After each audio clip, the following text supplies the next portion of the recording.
Bonjour, aujourd'hui nous allons parler inspection de bâtiment et pour ce faire nous allons recevoir M. Jean-Philippe Hippolyte qui est inspecteur en bâtiment et propriétaire de 1H Inspection. Merci. Bonjour Jean-Philippe. Bonjour Constantin. Comment ça va? Et toi? Écoute, ça va très bien. Bienvenue à l'émission. Dans un premier temps, tu vas d'abord nous parler de ton parcours. Oui, j'étais à l'école ANSIC en inspection, en mécanique du bâtiment. Ok. Par après, j'ai été diplômé en inspection de bâtiment à l'Institut Grasset. Puis je me suis dirigé en mécanique du bâtiment. Puis arrivé en mécanique du bâtiment, il y a beaucoup de branches en mécanique du bâtiment. Il n'y en avait pas beaucoup qui m'intéressaient. Et au moment que le prof a parlé de l'inspection de bâtiment, tout de suite, je suis comme tombé en amour avec la description, les tâches. Et puis donc, déjà que j'avais beaucoup une fascination pour les bâtiments, pour la construction et tout.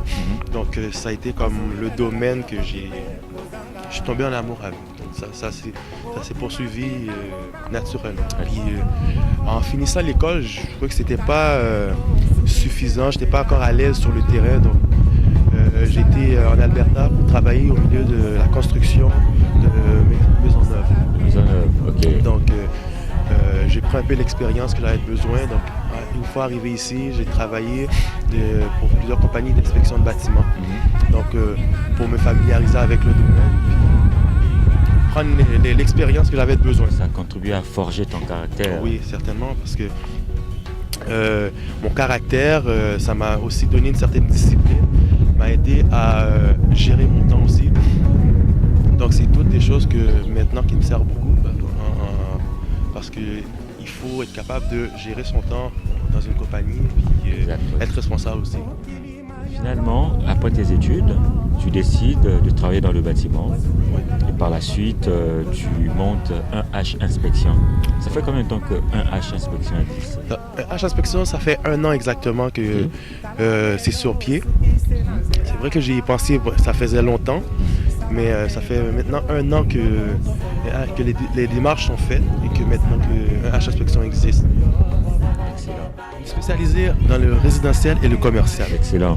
Donc, ce qui veut dire que vous êtes une entreprise complète. Vous Oui. êtes aussi bien sur le résidentiel que le commercial. Oui, oui.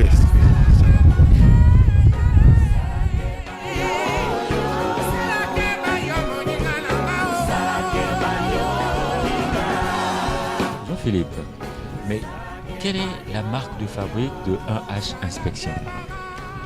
La marque de fabrique, c'est la fiabilité. Moi, ce que j'ai pu constater en travaillant pour d'autres entreprises en inspection de bâtiment, c'est que les gens, il y a toujours un manque de suivi. Un manque de suivi qui fait que les gens ont toujours des questionnements après l'inspection. Donc, une fois que l'inspection est faite, le rapport est remis, les gens ne comprennent pas nécessairement les termes utilisés aussi par les inspecteurs, par les professionnels en bâtiment. Donc, moi, c'est un peu ça que je veux amener dans le domaine de l'inspection. C'est simplifier les rapports pour permettre aux clients de comprendre dans un langage clair.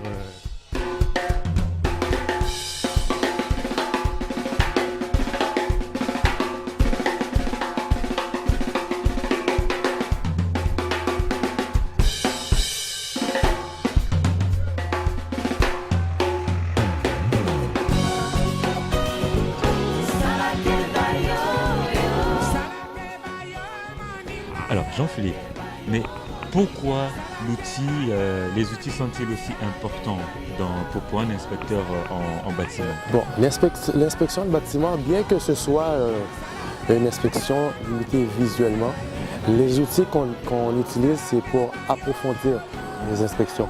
C'est pour aller un peu plus loin que ce que l'œil nous permet de voir dans le fond. Parce que souvent, par exemple, un mur de moisissure.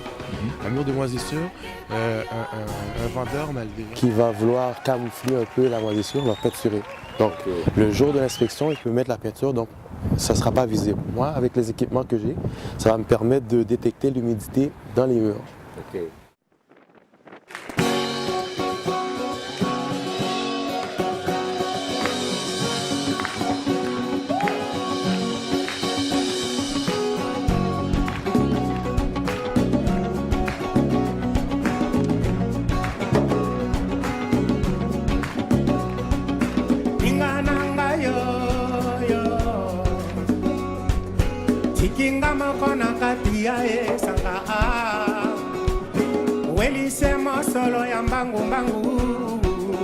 Donc, moi ici, j'ai l'hygromètre dans mes mains. À quoi est-ce que ça sert? L'hygromètre, c'est pour détecter la quantité d'eau ou d'humidité qu'il y a dans un mur. Okay. Donc, juste un exemple comme ça. C'est le corps humain, ça c'est fait en grande majorité d'eau. Donc, si je le mets sur ma main, on entend. Ouais. On entend, il y a un détecteur sonore qui déclenche. Donc sur le mur,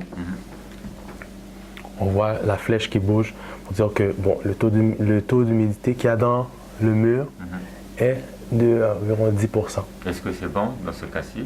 En général, c'est toujours mieux que ça reste à zéro. À zéro. Mais donc c'est pas dramatique. Okay. Bon, c'est sûr que c'est un peu humide, mais c'est pas dramatique. Donc c'est juste pour dire qu'il y a quand même un peu d'humidité là-dedans, mais c'est pas excessif. Okay. Et est-ce que cette humidité pourrait avoir des conséquences pour la santé, par exemple? À ce niveau-là, non. À ce niveau-là, 10% c'est minime. C'est ce qu'on trouve en moyenne dans les murs parce qu'on est quand même dans, surtout la température, le chauffage utilisé dans la maison aussi. Donc, c'est plein de variations qui peuvent faire que ça va jouer sur la quantité qu'il y a dans les murs.